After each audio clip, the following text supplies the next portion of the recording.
বিকালের নাস্তা বা বাচ্চার টিফিনে যে খাবারটা বুড়া থেকে গোড়া সবাই খুবই পছন্দ করে সেটা হচ্ছে চিকেন বল। আসসালামু আলাইকুম, কেমন আছেন সবাই? আজকে খুবই সহজ উপায়ে আপনাদেরকে চিকেন বল রেসিপিটা শেয়ার করছি। তো চিকেনের পিসগুলো আমি প্রথমে একদম ছোট ছোট করে নিয়েছি, আর এখানে একদম বুকের মাংস নিয়েছি, এখানে কোনো হাড় নেই, হাড় ছাড়া মাংস। ছোট ছোট পিস করে একটা ব্লেন্ডার জারে নিয়ে নিলাম, আর এখানে 3-4টা করে শুকনো মরিচ এবং কাঁচামরিচও নিয়েছি, সঙ্গে কয়েকটা পেঁয়াজও কুচি করে দিয়ে দিলাম। ঝালটা অবশ্য আপনাদের পছন্দ অনুযায়ী আপনারা দিবেন, কতটুকু ঝাল পছন্দ করেন। তো সবগুলো উপকরণ ভালো করে ব্লেন্ড করে নিয়ে একটা পাত্রে আমি চিকেনের মিশ্রণটা নিয়ে নিলাম। এখন চিকেনের মাঝখানে একটু ফাঁকা করে দিয়েছি, কারণ এর মাঝখানে আমি বাকি মশলাগুলো দিব। ফার্স্টে তো আদা রসুন বাটা দিয়েছি, তারপরে জিরা গুঁড়া দিলাম, এখন দিচ্ছি ধনিয়া গুঁড়া, তারপরেই যাবে এখানে গোলমরিচ গুঁড়া, গোলমরিচ গুঁড়া দিলাম, তারপরে দিব গরম মশলা গুঁড়া, এখন দিয়ে দিচ্ছি পরিমাণ মতো লবণ, মরিচের গুঁড়া।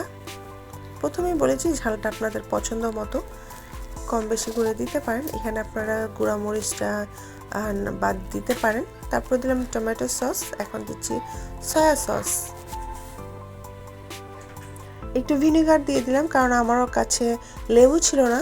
যদি লেবু থাকতো তাহলে আর আমি ভিনেগার দিতাম না, লেবুর রসটাই দিয়ে দিতাম।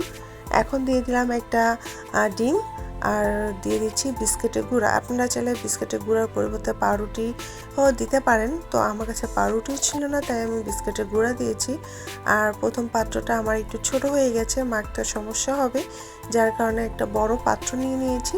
এখন সবগুলো উপকরণ ভালোভাবে একটু হাতে মেখে নিচ্ছি, যাতে সব কিছু সুন্দরভাবে চিকেনের সাথে মিশে। তারপরে দিয়ে দিয়েছিলাম একটু চিনি, আর এখন দিলাম কর্নফ্লাওয়ার, 2 টেবিল চামচের মতো আমি কর্নফ্লাওয়ার দিয়েছি। তারপরে কিন্তু মিশ্রণটা ভালোভাবে মেখে আমি ফ্রিজে ঠান্ডা হতে 1 ঘন্টার জন্য রেখেছিলাম, যাতে মিশ্রণটা ভালোভাবে একদম আঠালো ভাব হয়ে যায়, একটু শক্ত শক্ত ডো হয়। তারপর 1 ঘন্টা পর হাতে একটু তেল মেখে চিকেনের মিশ্রণগুলো আমি একটু বল আকারে করে নিচ্ছি।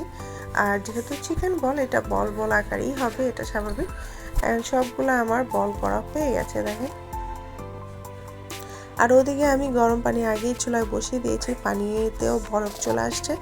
এখন চিকেন বলগুলো আস্তে আস্তে সবগুলাই আমি দিয়ে দিব, দিয়ে তারপরে আমি কমপক্ষে 6 থেকে 7 মিনিট আমি জাল করব চিকেন বলগুলা।